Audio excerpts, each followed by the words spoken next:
Power System Analysis, online lecture number 9, the admittance model and network calculations, chapter number 7 of the textbook. This lecture is the continuity of the previous lectures.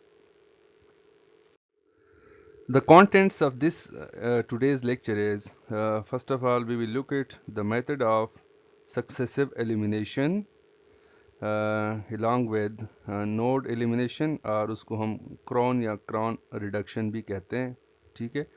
Actually, node elimination जो है is a subtopic of this main topic, the method of successive elimination, या उसको Gaussian elimination भी कहते हैं. ठीक है.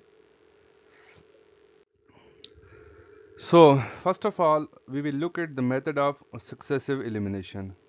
In industry-based studies of power systems, the network being solved are geographically extensive and often encompass many hundreds of substations, generating plants and load centers.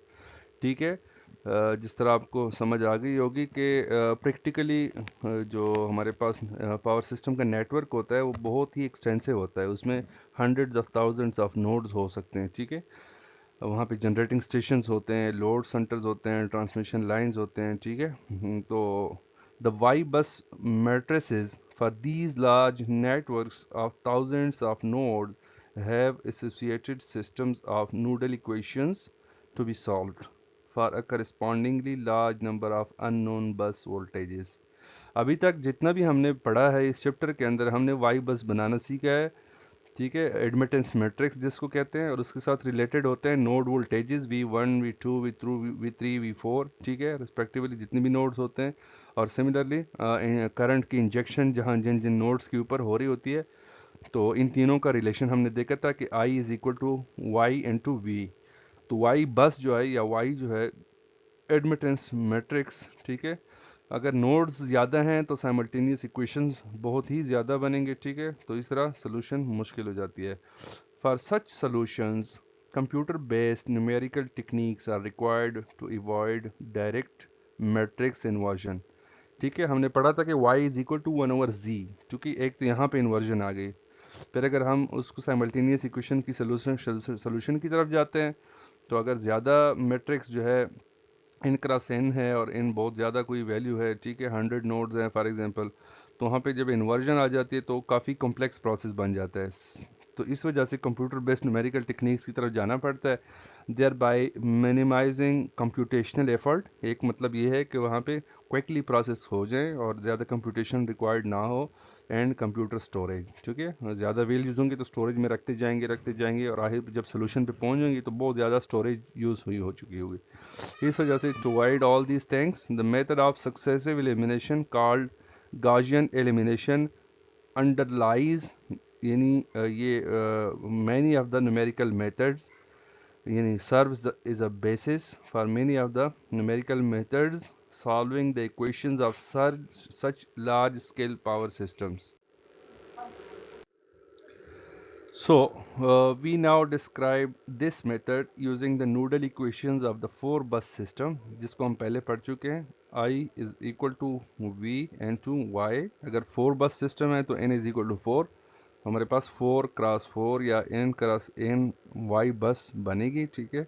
अब हमारे पास unknown क्या है? Unknown is V1, V2, V3 and V4. ठीक है.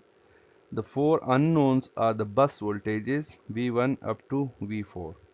अब हम अगर इसको खोल लेते हैं, for example I1 is equal to V1 multiplied with Y11 plus Y12 multiplied with V2 and plus Y3 multiplied with V3 plus Y4 into V4 is equal to I1. So this is, we have expanded the first row and name it 7.39, equation number 7.39.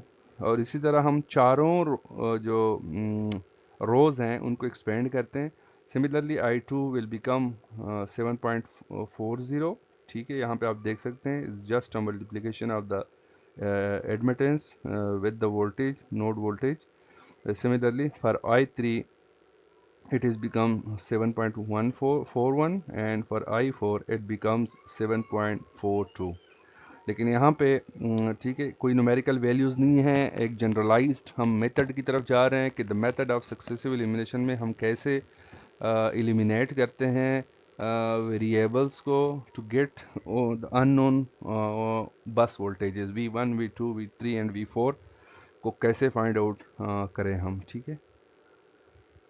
So, Gaussian elimination consists of reducing this system of four equations in the four unknowns V1 up to V4 to a system of three equations in three unknowns, ठीक है, and then to a reduced system of two equations in two unknowns and so on until there remains only one equation in one unknown, ठीक है। Step by step चार equation से हम तीन बनाते हैं, तीन से दो बनाते हैं, दो से एक बनाते हैं, एक की कोई वैल्यू आ जाती है, ठीक है। फिर उन्हीं को हम क्या करते हैं, फिर इक्वेशन 3 में सबमिट करते हैं, सब्स्टिट्यूट करते हैं, फिर क्वेश्चन 2 में, फिर इक्वेशन 1 के अंदर, तो सारे जितनी भी अननोन्स हैं उनकी वैल्यूज आ जाते हैं। तो पहले वाले मेथड को जिसमें हम एलिमिनेशन करते हैं उसको फॉरवर्ड एलिमिनेशन कहते हैं। जब दोबारा सब्स्टिट्यूशन करते हैं वैल्यूज़ की तो इसको बैकवर्ड या बैक सब्स्टिट्यूशन कहते हैं।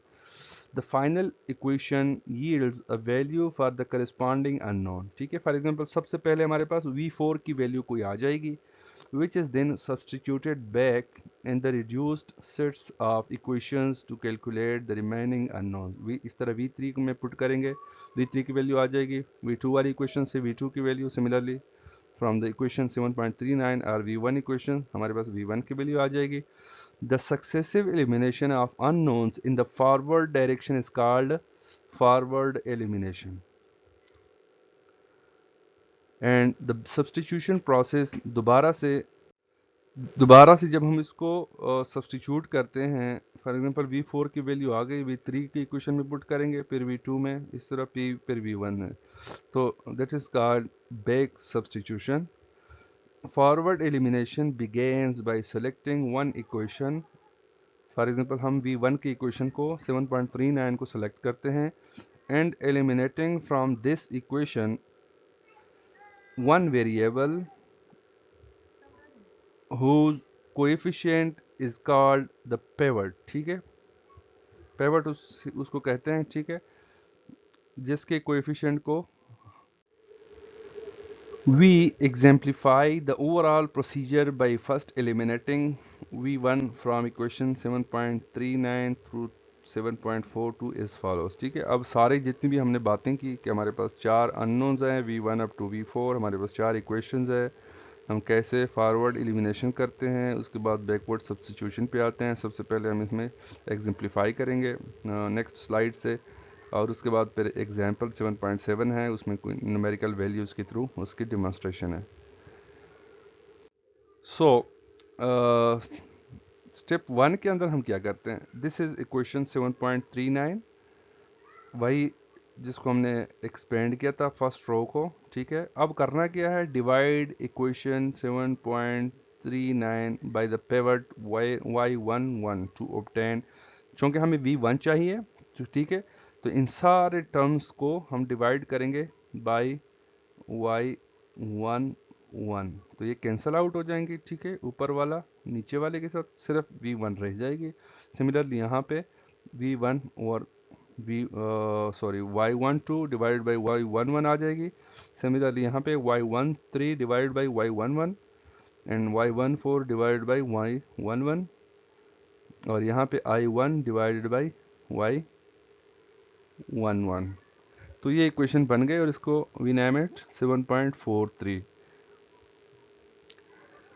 Now multiply equation 7.43 by y21। सबसे पहले आप क्या करें, सारे टर्म्स को y21 से मल्टीप्लाई करें। फॉर एग्जांपल ये भी y21 हो जाएगा, ठीक है, और यहाँ पे भी y21 आ जाएगा, और सिमिलरली यहाँ पे भी आ जाएगी थर्ड टर्म के साथ, फोर्थ टर्म के साथ, और इस साइड पे भी इसकी कोई वैल्यू यहाँ पे हम पुट करेंगे, y21 आ जाएगी।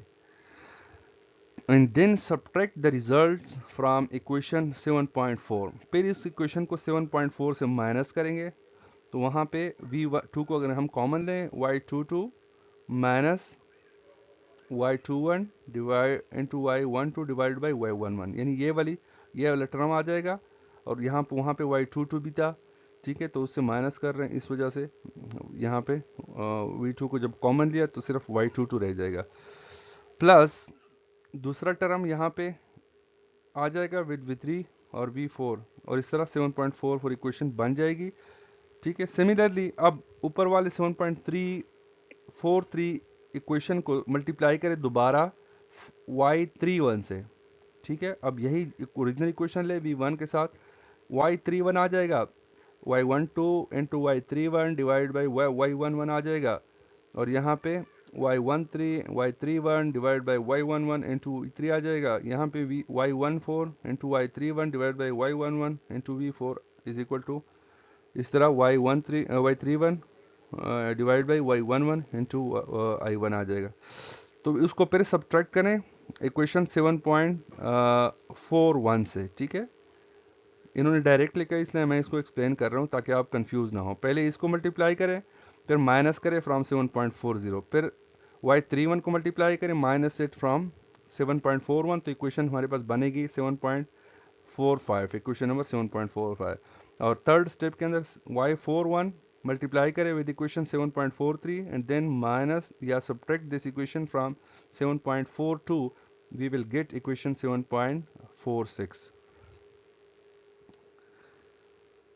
सो अब आगे इन्हीं क्वेश्चंस को हमने बनाना है। ठीक है, इक्वेशन 7.343 थ्रू 7.46 में be written more compactly in the form. अब इसने हमने कॉम्पैक्ट वहाँ पहले हुए थे, ठीक है, टर्म्स डिफरेंट माइनस हो रहे थे, हमने इनको कॉम्पैक्ट फॉर्म में लाना है। सबसे पहले जो हमारे पास इक्वेशन था 7.43 दैट वन, वो अपने फॉर्म के अंदर आ जाएगा। ठीक है, दिस वन। जो दूसरे हमारे पास आ गए थे तीनों इक्वेशन 7.44 से लेकर 7.46 तक, तो हमने उनको पहले वाले v2 के साथ जो मल्टीप्लाई हो रहे थे उसको y22 से रिप्रेजेंट किया, सुपर स्क्रिप्ट में 1 लेकर, स्टेप 1 है चूंकि। इस तरह v3 जहां कॉमन लिया था तो उसके साथ जितने भी टर्म्स थे उनको इससे रिप्रेजेंट किया। Similarly for y24 super script में 1 with v4 is equal to i2 common लिया विद i1। इन तीनों इक्वेशंस के साथ हमने यही काम किया। ठीक है, सुपर स्क्रिप्ट स्टेप्स को रिप्रेजेंट कर रहा है, स्टेप 1। ठीक है, और नीचे वही टर्म्स को हमने कॉम्पैक्ट फॉर्म में लिखा। Now we will look that where the superscript denotes the step 1 set of derived coefficients। अब हम ये है क्या चीज़, एक्चुअली y22 y32 y42 या y43 जिसको हमने कॉम्पैक्ट फॉर्म में लिखा है सुपरस्क्रिप्ट के साथ, this will becomes yjk into superscript 1 is equal to yjk minus yj1 yk1 divided by y11 for j and k is equal to 2 3 4। ये question number 2 3 4 के लिए थे, तो आप पुट करें, आपके पास फिर वही पिछले स्लाइड पे जो एक्सपेंडेड इक्वेशंस हैं उसी फॉर्म के अंदर आ जाएंगे। अगर फॉर एग्जांपल मैं ये पुट कर रहा हूँ for k is equal to j is equal to 2 to put करूँ तो it will become y22 minus, ठीक है, माइनस y21 ऊपर minus into y12 divided by y11। Similarly अगर j को आप j एंड के 3 पुट करें तो फिर 3 3 वाली इक्वेशन आ जाएगी, अगर 4 पुट करें तो 4 4 वाली इक्वेशन आ जाएगी। तो जो कॉम्पैक्ट फॉर्म में फार्मूला है हमने लिखा है, ठीक है, वो उन सब की वैल्यूज हम we can get it back from this equation. And the modified right hand side expression जो करंट के वैल्यूज आ रहे हैं i2 सुपरस्क्रिप्ट में 1, जो राइट हैंड साइड पे इक्वेशन है करंट की उसको हम इस तरह रिप्रेजेंट करते हैं आई जे सुपरस्क्रिप्ट में 1 is equal to I J minus Y J one divide by y11 multiplied with by i1, और j की वैल्यू 2 3 4 होगी। तो आप इसको एक्सपेंड करेंगे तो i2 इंटू सुपरस्क्रिप्ट में 1 is equal to i2 minus y21 divide by y11 into i1। तो वही इक्वेशंस जो पिछले स्लाइड पे गुजरे हैं, अगर उसके अंदर आप 2, 3, 4 को पुट करते जाएं तो we will get all these equations back. ठीक है, लेकिन यहाँ पे फ़र्क सिर्फ ये है कि हमने उन सब को एक कम्पैक्ट फॉर्म में लेकर, चूँकि आगे हमने इसको प्रोसेस करना है। This is called forward elimination. हमने एक इक्वेशन को एलिमिनेट किया, ठीक है, V1 का इक्वेशन हमने हासिल किया। इस तरह V2 का करेंगे, इसको डिवाइड बाय करेंगे Y22। सिमिलरली V3 का करेंगे, ठीक है, Y33 का करेंगे। V4 का जब फाइंड आउट करना चाहेंगे तो डिवाइड बाय Y44 करेंगे। So similarly we will move forward like this. Note that equations 7.48 through 7.50 may now be solved for V2, V3, V4. V1 के लिए हमने सॉल्व किया, हमारे पास 3 क्रॉस 3 की मैट्रिक्स अभी रह जाती है। Since V1 has been eliminated and the coefficients constitute a reduced 3 cross 3 matrix which can be interpreted as representing a reduced equivalent network with bus 1 absent. ठीक है, अगर हम फिगर की बात करें तो फिगर के अंदर 4 बसेस थे पहले, ठीक है, तो अब बस 1 वहां से उड़ जाएगी, ठीक है, और इसका कोई फर्क दूसरों के ऊपर नहीं पड़ेगा। Keep in mind in this 3 बस equivalent the voltages V2, V3 and V4 have exactly the same values as in the original 4 bus system. Moreover, the effect of the current injection I1 on the network is taken into account at bus 2, 3 and 4. Is shown by equation 7.52. The current I1 at bus 1 is multiplied by the factor minus J1 divided by Y11. तो current की जहाँ injection हो रही थी I1 की, for example अगर कोई है तो उसका इफेक्ट आगे हम उसको मूव फॉरवर्ड करते हैं दूसरे इक्वेशंस के ऊपर। ये जो टर्म आ रहा है minus J1 divide by Y11, तो उसके अंदर वो इनकारपोरेट होता जा रहा है। ऐसा नहीं है कि 3 बस सिस्टम हो गया तो 4th का इफेक्ट बिल्कुल निकल गया, नहीं, उनका इफेक्ट आगे चलता जा रहा है लेकिन वो प्रेजेंट नहीं है before being distributed. So to speak to each bus J still in the network, ठीक है। We next consider the elimination of the variable V2। ये वाली इक्वेशन 7.48, जिस तरह मैंने आपको बताया कि V2 हमें चाहिए तो we will divide each term by Y22 और सुपरस्क्रिप्ट में 1 1, ठीक है। Divide equation 7.48 by the new pivot Y22 to obtain, इससे करेंगे, इस टर्म को भी करें, इसको भी करें, इसको भी करें, तो we will get this one। V2 यहाँ से ये ख़त्म हो जाएंगे, तो V2 प्लस ये जितनी भी टर्म्स हैं V23 डिवाइड बाई V22 आ जाएगा, into V3 plus Y24 divide by V22 आ जाएगा, और I के साथ भी 1/Y22 की वैल्यू आ जाएगी। So this is equation 7.53। अब ये दूसरे नोड को हमने निकाला, यूँ समझे कि कन्फिग्रेशन से, नेटवर्क से, उसके फिगर से भी नोड 2 ख़त्म हो गया। सिमिलरली मल्टीप्लाई इक्वेशन 7.53 बाई, अब वही काम फिर करना है कि जो पिछले इक्वेशन हमारे पास V2 का आ गया उसको पहले मल्टीप्लाई करें विद Y32 सुपरस्क्रिप्ट में 1, और फिर माइनस करें किससे, 7.49 से, तो we will get this equation 7.54 के अंदर जो गिवन है। फिर दोबारा Y42 से उनको मल्टीप्लाई करें और माइनस करें फ्रॉम 750, तो we will get this equation 7.55।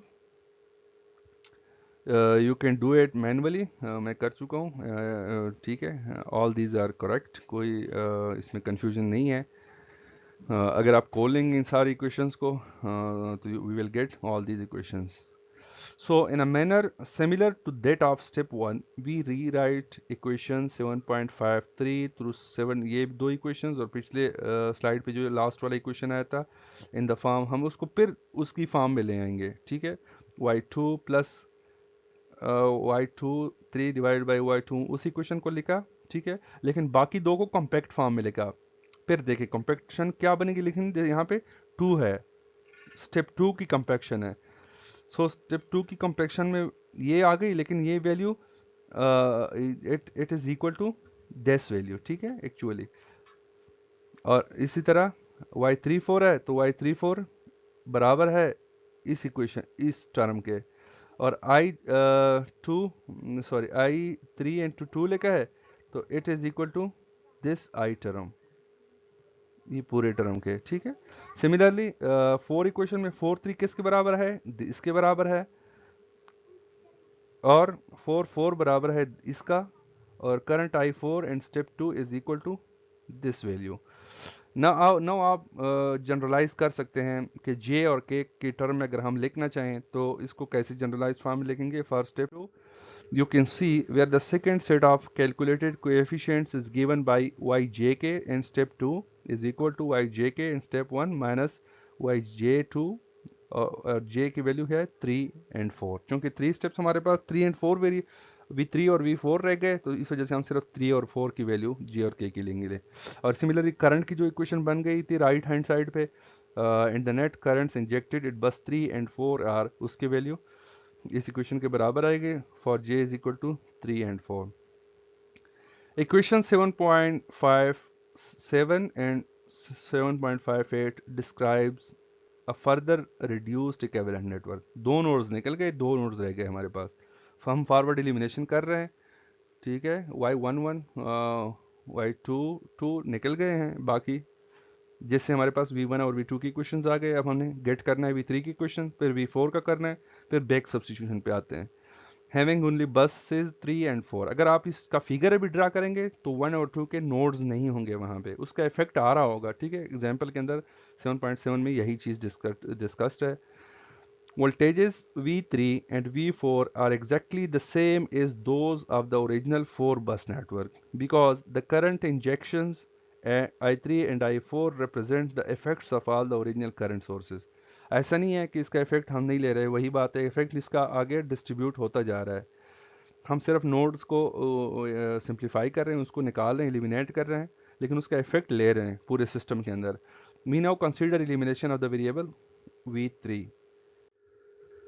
उसको हमने स्टेप 3 का नाम दिया. दिस इज इक्वेशन, हमारे पास ये इक्वेशन है 7.57. इसके अंदर आप देखिए टर्म्स भी कम होते जा रहे हैं, सिर्फ 3 टर्म्स हो गए. So divide this equation by the pivot y33. इस इक्वेशन से अगर हम इसको डिवाइड करें y33 तो वी विल गेट v1 का equation.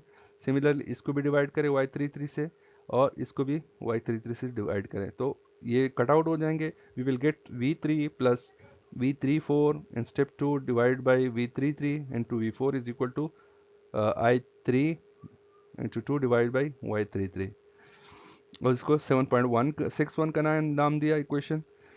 Multiply this equation by y43 and subtract the result from. क्योंकि लास्ट में हमारे सिर्फ 4 का बचता है तो इसको मल्टीप्लाई करें y43 से और इसको माइनस करें from 7.58 to obtain.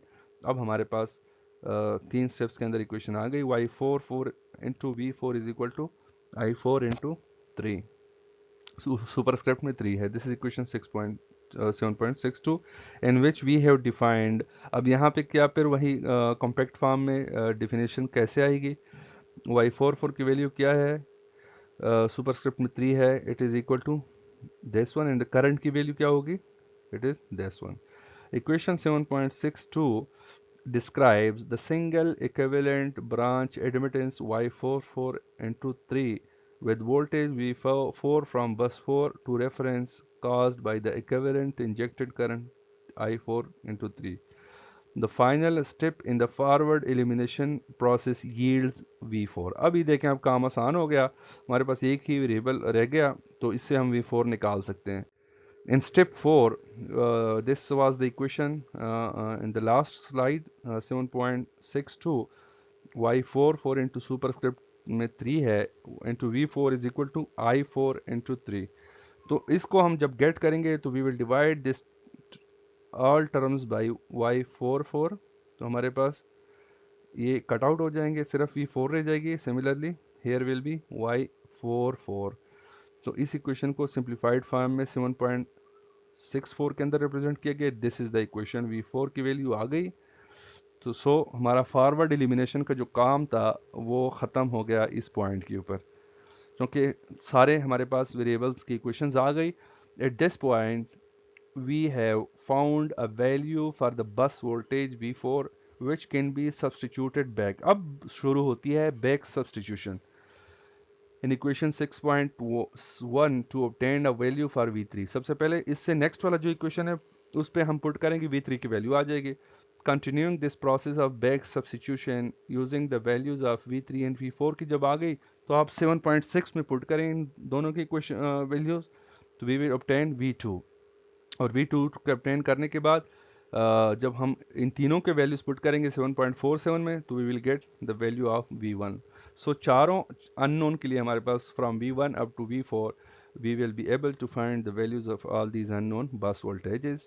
Thus, the Gaussian elimination procedure demonstrated here for a 4-bus system provides a systematic means of solving large systems of equations without having to invert the coefficient matrix. जो हमारे पास coefficient matrix बन रहा था y बस कह दें, या उसको a matrix जो बन रहा था पिछले टॉपिक्स के अंदर जो हमने पढ़ा था, तो उनकी इन्वर्जन की ज़रूरत नहीं पड़ेगी.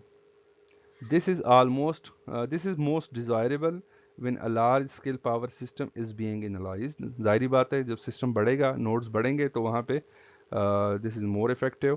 The following example numerically illustrates the procedure. Example 7.7 इसको हम लाइव सेशन के दौरान डिस्कस कर लेंगे. न्यूमेरिकली illustrates the procedure, जो भी हमने अभी तक पढ़ा है, ठीक है, वहाँ पे भी इसी तरह का इक्वेशन है, लेकिन न्यूमेरिकल वैल्यूज़ गिवन है. 7.5 एग्जाम्पल के अंदर जो हमारे पास मैट्रिक्स बन रहा था, उसको आगे हमने सिंप्लीफाई करना है. Now we come towards the second topic, which is a subtopic of the first one, Gaussian elimination method. Second है नोड एलिमिनेशन. यहाँ पे हम नोड को एलिमिनेट करते हैं, ठीक है.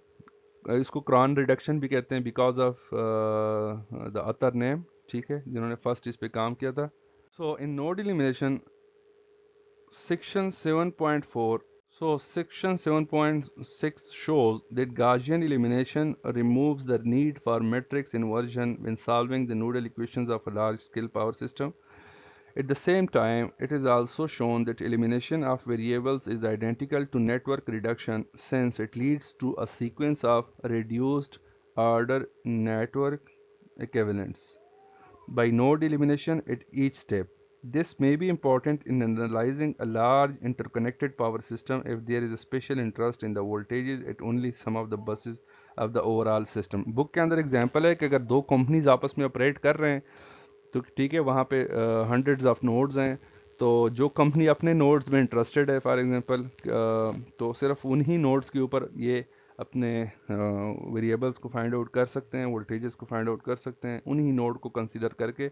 सो ये एक एप्लीकेशन है गॉसियन एलिमिनेशन मेथड का. In Gaussian elimination, one bus voltage variable at a time is sequentially removed from the original system of n equations in unknowns. Following step 1 of the procedure, the variables V1 does not explicitly appear in the, जाहिर बात है, n से एक निकल गया तो n-1 cross n-1 system रह गया, which fully represents the original network if the actual value of the voltage V1 bus is not of direct interest. ठीक है, उनके वैल्यू जिस तरह मैंने कहा कि उसका असर वहाँ पे इनकॉर्पोरेट होता जाता है, फॉरवर्ड मूव करता जाता है. If knowledge of V2 is also not of prime interest, उसको भी निकाला जाता है, तो हमारे पास रिमेनिंग कितने बन जाते हैं, n-1 cross n-2 cross n-2 system of equations resulting from step 2 of the procedure is replacing the actual network by an n-2 bus equivalent with buses 1 and 2 removed and so on. हम equation example में देखेंगे तो it will be more clearer. So consequently, in our network calculations, if it is advantageous to do so, we may eliminate k nodes from the network representation by employing the first k steps of Gaussian elimination procedure. ठीक है. Of course, the current injections, if any, at the eliminated node are taken into account at the remaining n minus k nodes by successive application of expressions such as that in equation 7.4. अब यहाँ पे बात क्या हो रही है? Current injection is always zero at those buses of the network to which there is no external load or generating sources connected. ये बड़ी इंपॉर्टेंट बात है इस पूरे टॉपिक सब टॉपिक का, कि करंट की जब इंजेक्शन हो रही होती है, ठीक है, अगर किसी नोड के साथ कोई एक्सटर्नल लोड कनेक्टेड नहीं है या जनरेटिंग सोर्स कनेक्टेड नहीं है, वहाँ पे करंट की इंजेक्शन ज़ीरो होगी.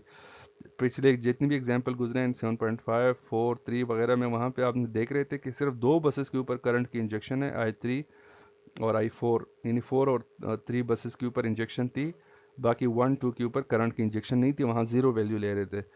तो जब ज़ीरो वैल्यू ले रहे हैं तो ले रहे थे it such buses, it is usually not necessary to calculate the voltages explicitly. उनको अलग से कैलकुलेट करना वोल्टेजेस को उन बसेस के ऊपर 1 और 2 के ऊपर फॉर एग्जांपल, ज़रूरी नहीं होता, इस वजह से, and so we may eliminate them from our representation. This is the objective of this topic कि हम नोड 1 और 2 को बिल्कुल उस प्रोसेस से एलिमिनेट ही कर दें जहाँ पे करंट की इंजेक्शन नहीं है। For example, when I1 is equal to 0 in the 4 bus system, we may write nodal admittance equation in the form, ये हमारे पास 7.65 इक्वेशन है। यहाँ पे देखें I1 अगर 0 है, ठीक है, तो हम क्या करेंगे, इसको लिखेंगे ही नहीं। 4 सिस्टम किस में कन्वर्ट हो जाएगा, in the following the elimination of node 1, वो जो एलिमिनेशन वाला फर्स्ट स्टेप के अंदर हम उसको निकाल लेंगे। We obtain the 3x3 system, इसको इस तरह रिप्रेजेंट करेंगे। I1 निकल गया यहाँ से, V1 भी निकल गया, साथ में उसका जो रो बन रहा था Y बस के अंदर, it has also been eliminated। लेकिन यहाँ पे जो Y22, Y32, Y42 वगैरह ये जितने भी टर्म्स आते हैं वो स्टेप 1 वाले होंगे। और इस तरह इक्वेशन 7.66 बन जाएगी इसकी, in which the superscripted elements of the reduced coefficient matrix are calculated as before। जिस तरह हमने पहले प्रोसेस के अंदर गॉसियन एलिमिनेशन में पढ़ा है, तो सुपरस्क्रिप्टेड एलिमेंट्स को हम उस तरह फाइंड करेंगे। Systems in which those nodes with zero current injections are eliminated are said to be Kron reduced. Node elimination और क्रॉन रिड्यूस्ड भी कह सकते हैं, because of the after doctor Gabriel Kron of General Electric company, उन्होंने सबसे पहले इसको introduce किया था। Hence the system having the particular form of equation 7.65 is Kron reduced to equation 7.66। 4x4 matrix से हमने 3x3 में कन्वर्ट किया, लेकिन उसके सुपरस्क्रिप्टेड एलिमेंट्स गॉसियन एलिमिनेशन के फर्स्ट स्टेप से हमें मिलेंगे। And for such systems node eliminations and Kron reduction are synonyms terms. ठीक है, उसको अल्टरनेटिवली हम एक दूसरे के लिए क्रॉन रिडक्शन भी कहते हैं, नोड एलिमिनेशन भी कहते हैं। Of course, regardless of which node has the zero current injection, a system can be Cron reduced without having to rearrange the equation as an equation 7.65. For example, if IP is equal to 0 in the nodal equations of the n-bus system, तो हम कैसे निकालेंगे? We may directly calculate the elements of the new reduced bus admittance matrix। ज़रूरी नहीं है कि 6.65 के अंदर 7.65 के अंदर जो मैट्रिक्स है, जो एक ख़ास पर्टिकुलर अरेंजमेंट है उसकी, y11, y12, y13, y14 और उसके साथ मल्टीप्लाइड है v का मैट्रिक्स, फिर is equal to i current का मैट्रिक्स। तो ज़रूरी नहीं कि आप उस तरतीब में लिख लें, आप डायरेक्टली न्यू वैल्यूज़ को भी फाइंड आउट कर सकते हैं, जिसको हम रिड्यूस्ड बस एडमिटेंस मैट्रिक्स कहते हैं, या क्रॉन रिड्यूस्ड मैट्रिक्स भी कहते हैं। By choosing p is the pivot and by eliminating बस p यूजिंग द फार्मूला। जिस बस को आप रिमूव कर रहे हैं, p बस को फॉर एग्जांपल, वहाँ पे जे के न्यू बनेगा, जो न्यू एंट्रीज होंगे वाई बस के, इज इक्वल टू वाई जे के माइनस वाई जे पी, यानी जिसको रिमूव करना है, पर यहाँ पे 1 है तो 1 वाई जे 1 वाई 1 के एंड वाई 1 1। तो इस तरह से ये न्यू एंट्रीज हम सारे फाइंड आउट कर सकते हैं for J and K is equal to 2 and 2 4 2 3 and 4। अगर 4 बस की हम बात करें, we are J and K take on all the integer values from 1 to n except P. वही बात है, पी को हम निकाल रहे हैं, जिस तरह 1 को यहाँ पे लिया था हमने, 4 बस का सिस्टम अगर है 4x4, तो वहाँ पे हम 2 से लेकर 4 तक सब के लिए एंट्रीज फाइंड आउट कर सकते हैं by using this formula, and column P are to be eliminated. The subscript new distinguishes the elements in the new bus of dimension n-1 cross n-1 from the elements in the original y बस।